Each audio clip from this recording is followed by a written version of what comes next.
আমি বললাম, ভাই, আমি যা করছি তুই আমাকে তা করতে। আমি অনেক দিনের উপোস। তোর দুলাভাই আমাকে অনেক দিন ধরে কিছু দেয় নাই। আমি খুব ক্ষুধার্ত, আমি খুব পিপাসিত। ভাই, তুই আমাকে একটু শান্তি কর, আমি তোর কাছ থেকে একটু শান্তি চাই। সে বলল, আপু, আমি তোমার আপন ছোট ভাই। আমি বললাম, ছোট ভাই তো কি হয়েছে, জীবনে এমন কিছু মুহূর্ত আসে তখন কে ভাই, কে বাবা, কে কাকা, তা ভাবার উপায় থাকে না। তখন একটিমাত্র জিনিস মানুষের বিবেকে কাজ করে, আর তা হল একটু শান্তি। প্লিজ ভাই, কথা না বলে তুই আমাকে একটু শান্তি কর। অনেক দিন ধরে আমার মনটা অশান্ত হয়ে আছে। আমার ছোট ভাইকে বাচ্চা মনে করে আমি সুযোগ দিয়েছিলাম। তারপর আমার ছোট ভাই আমার সাথে যা করল তা শুনলে বন্ধুরা তোমাদের মাথা ঘুরে যাবে। বন্ধুরা, গল্পটি অনেক অনেক ইন্টারেস্টিং। গল্পটি শোনার জন্য তোমাদের সকলের প্রতি আমার বিশেষ অনুরোধ রইল। বন্ধুরা, তোমাদের নিকট আমার ছোট্ট একটি অনুরোধ, তোমরা দয়া করে আমার চ্যানেলটি সাবস্ক্রাইব করে আমাকে সাপোর্ট করবে। হ্যালো বন্ধুরা, আমি উর্মিলা আক্তার ঘর্মি। আমার ডাক নাম ঘর্মি। আমার বর্তমান বয়স 25। আজকে আমি তোমাদেরকে যে গল্পটি বলবো সেটি আমার বাস্তব জীবনের গল্প। তখন আমার বয়স ছিল 19। আমি দেখতে অনেক সুন্দরী, লাবণ্যময়ী এবং আবেদনময়ী ছিলাম বটে। আমার ফ্যামিলিতে শুধুমাত্র আমি, আমার ভাই এবং আমার মা বাবা ছিলেন। মোট সদস্য সংখ্যা ছিল 4 জন এবং আমি ছিলাম সবার বড়। আমার ভাই ছিল আমার ছোট, তার বয়স ছিল 15। আমার ছোট ভাইয়ের নাম সাগর। সে ক্লাস 10-এ পড়ত। সে দেখতে অনেক কিছু ছিল। আমি তাকে খুব ভালোবাসতাম এবং স্নেহ করতাম। তাকে দেখতে একেবারে নায়কের মতো চেহারা ছিল। তাকে দেখলেই আমার অন্য কিছু করতে মন চাইত। আমাদের পরিবারের সবাই খুব সুন্দর ছিল। আমি যেমন সুন্দরী ছিলাম, আমার ভাইও আমার মতোই সুন্দর ছিল। আমার মা বাবা অনেক সুন্দর ছিল। আমার ছোট ভাইয়ের চেহারাটা এতই কিউট যে তাকে দেখলেই আমার আদর করতে মন চাইত। মাঝে মাঝে আমি আমার বিয়ের আগে বিভিন্ন অজুহাতে তার সাথে বিভিন্নভাবে মজা করার চেষ্টা করতাম। বিয়ের আগে মাঝে মাঝে সে আর আমি একসাথে থাকতাম।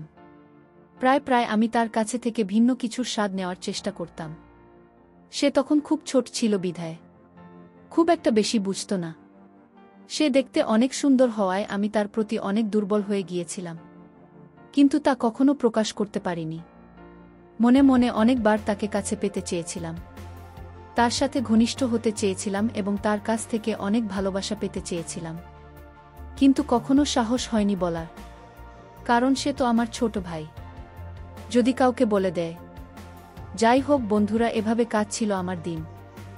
আমার যখন বয়স 10, তখন আমার বিয়ে হয়ে যায় আমার এলাকা থেকে অন্য একটা গ্রামে।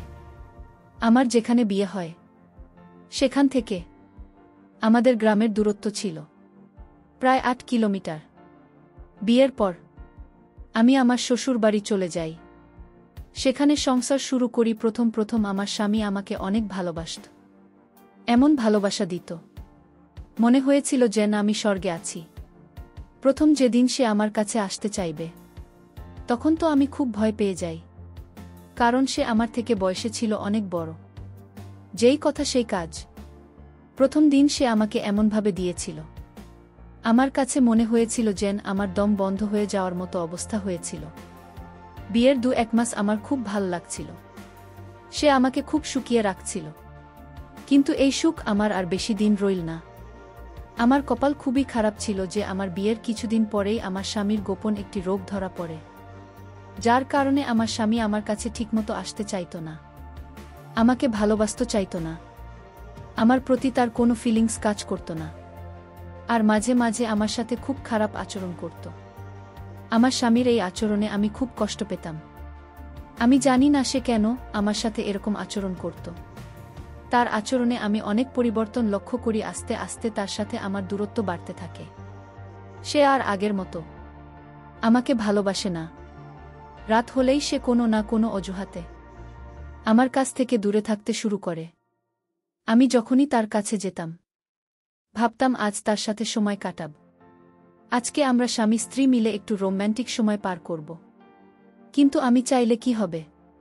তাতে তার কোনো সাড়া পাইনি। আমি যতই তার কাছে যেতে চাইতাম সে আমার কাছ থেকে বিভিন্ন অজুহাতে অনেক দূরে থাকতে শুরু করল। সে এখন আমাকে বিন্দুমাত্র সময় দেয় না। তার আচরণে এতটা পরিবর্তন দেখে আমি খুব বিস্মিত হই। আমাকে ভালোবাসার তার মধ্যে কোনো আকাঙ্ক্ষা নেই। রাতে কিংবা দিনে সে কখনই আমার সাথে আকর্ষিত হওয়ার চেষ্টা করত না। আমাকে সবসময় সে ইগনোর করতে শুরু করল। তার এসব দেখে আমার মনে অবস্থা আরও খারাপ হতে লাগল। তারপরেও আমি ভালো ছিলাম। যাক, শত হলেও সে তো আমার স্বামী, আজ আমাকে ভালোবাসে না, কিন্তু কাল তো ভাসবে। একদিন আমি ভাবলাম, যেহেতু তারা আমার প্রতি কোনো টান নেই, আজকে তাহলে আমি তাকে আমার প্রতি আকৃষ্ট করার জন্য তাকে আমি নিজেই উদ্বুদ্ধ করব।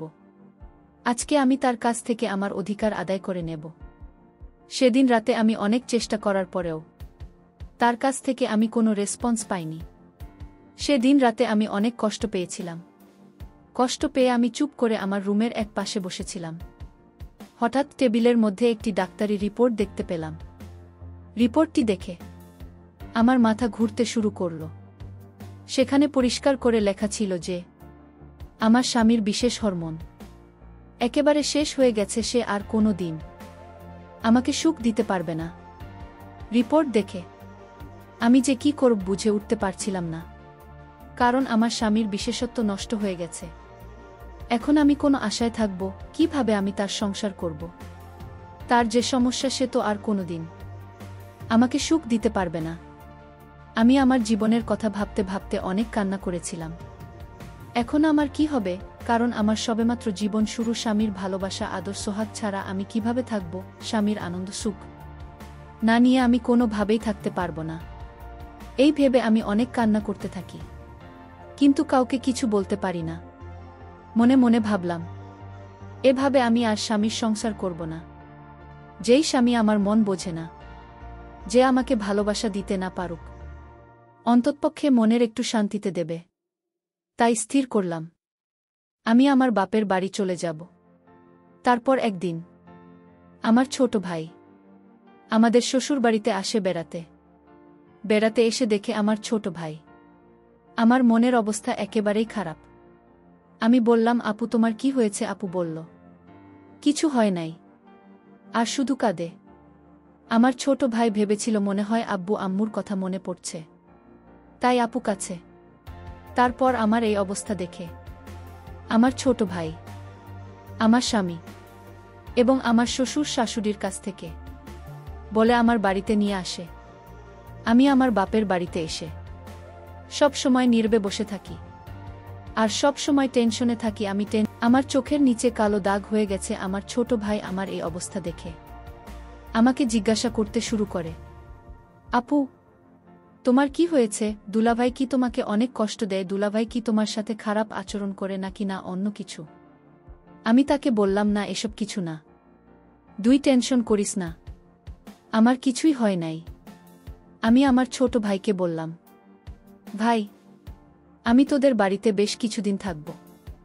আমার ছোট ভাই বলল, আপু কিছুদিন কেন? এটা তোর বাড়ি, তুই আমাদের এখানে সারা জীবন থাকবে। ভাইয়ের কথা শুনে মনে অনেক শান্তি পেলাম। মনে চিন্তা করলাম, আমার ভাই যেহেতু আমার জন্য পাগল, আমি আমার স্বামীর কাছ থেকে যা পাইনি আমি আমার ভাইয়ের কাছ থেকে তা নেব। ভাইয়ের সরলতা, মিষ্টি ব্যবহার, উদারতা যেন আমাকে অনেক পাগল করে ফেলছে। আমি যে অনেক দিনের ক্ষুধার্ত। একদিন বিকেলে ছাদে বসে ভাবছিলাম আমার কি হবে এখন, আর কান্না করেছিলাম। ঠিক তখনই আমার ভাই সেখানে চলে আসে। আমার কান্না দেখে সে আমার পাশে বসে আমার চোখের জল মুছে দেয়, আর আমার কাছে কান্নার তো কণ্ঠে জানতে চায়, কি হয়েছে আপু, আমাকে একটু বলবেন? আমি লজ্জায় কিছু বলতে পারছিলাম না। তারপরেও সে অনেক জোর করার পর আমি তাকে বলি যে, বাইরে তুই আমার ছোট ভাই, তোকে যে আমি কি করে বলি? তো দুলাভাই আমাকে আর তেমন ভালোবাসতে পারে না। তার অনেক সমস্যা, তার অনেক বড় সমস্যা। তারা আমাকে ভালোবাসার মতো কোনো ফিলিংস থাকে না। সে আমাকে কোনোভাবেই কোনো তৃপ্তি দিতে পারে না। সে আমাকে কোনোভাবে সুখী করতে পারে না। এখন আমি কি করি বল ভাই? এই দুঃখ কি কারো কাছে বলা যায়? আমার মুখ থেকে এরকম ধরনের কথা শুনে আমার ভাই প্রথমে একটু চুপ হয়ে যায়। আমার ছোট ভাই যদিও বয়সে আমার থেকে ছোট, তার বয়স প্রায় 16-17 কাছাকাছি। সে সব বোঝে। সে কিছুক্ষণ চুপ করে থাকার পর বলল, আপু, দুলাভাইকে ডাক্তার দেখাও। আমি বললাম, অনেক ডাক্তার কবিরাজ সব দেখিয়েছে, কিন্তু কোনো কাজ হয় নাই। বিয়ের আগেও নাকি তার এরকম সমস্যা ছিল। তারপর অনেক ডাক্তার দেখিয়ে সে কোনোরকম ভালো হয়েছিল, কিন্তু ডাক্তার বলে দিয়েছিল যে আপনার যদি পরবর্তীতে এই রকম সমস্যা হয় তাহলে আর ভাল হওয়ার সম্ভাবনা নেই। আমি আমার ছোট ভাইকে বললাম, বাইরে সে আর কোনোদিনও আমাকে সে সুখ দিতে পারবে না। আমার কথা শুনে তারও মন খারাপ হয়ে গেল। আমি মনে মনে ভাবছিলাম, এই সুখ এবং ভালোবাসা যদি আমি আমার ভাইয়ের কাছ থেকে পাই তাহলে অনেক ভালো হবে। তাই আমি একটি পরিকল্পনা করে কান্না করতে করতে আমি তাকে ধরার চেষ্টা করলাম। সে একটু লজ্জা পেল, কিন্তু কিছু বলল না। সে আমাকে বলল, দেখো আপু, তুমি এত টেনশন করো না, দেখি কি করা যায়। তার এই কথা শুনে আমি বললাম, কি আর দেখবে, তুমি আমার সুখ কি তুই এনে দিতে পারবে? আমি এভাবে থাকতে পারবো না। স্বামীর ভালোবাসাটা আমার খুব জরুরি। ভাই, তুমি এসব বুঝবে না।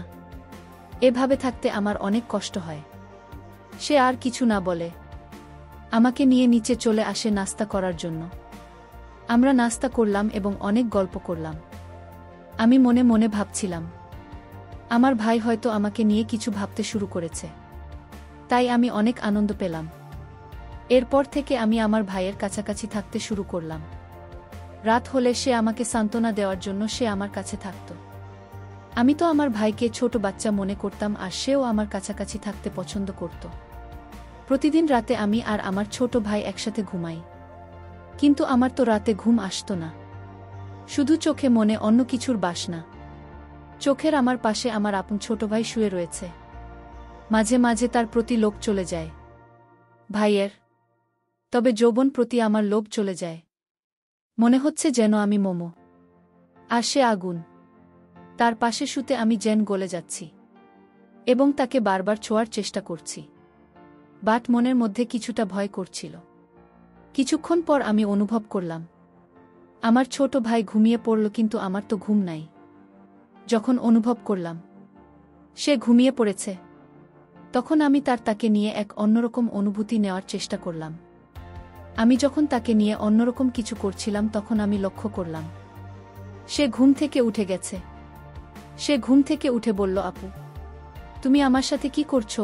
আমি বললাম, ভাই, আমি যা করছি তুই আমাকে তা করতে। আমি অনেক দিনের উপোস। তোর দুলাভাই আমাকে অনেক দিন ধরে কিছু দেয় নাই। আমি খুব ক্ষুধার্ত, আমি খুব পিপাসিত। ভাই, তুই আমাকে একটু শান্তি কর। আমি তোর কাছ থেকে একটু শান্তি চাই। আমি বললাম, আপু, আমি তোমার ছোট ভাই।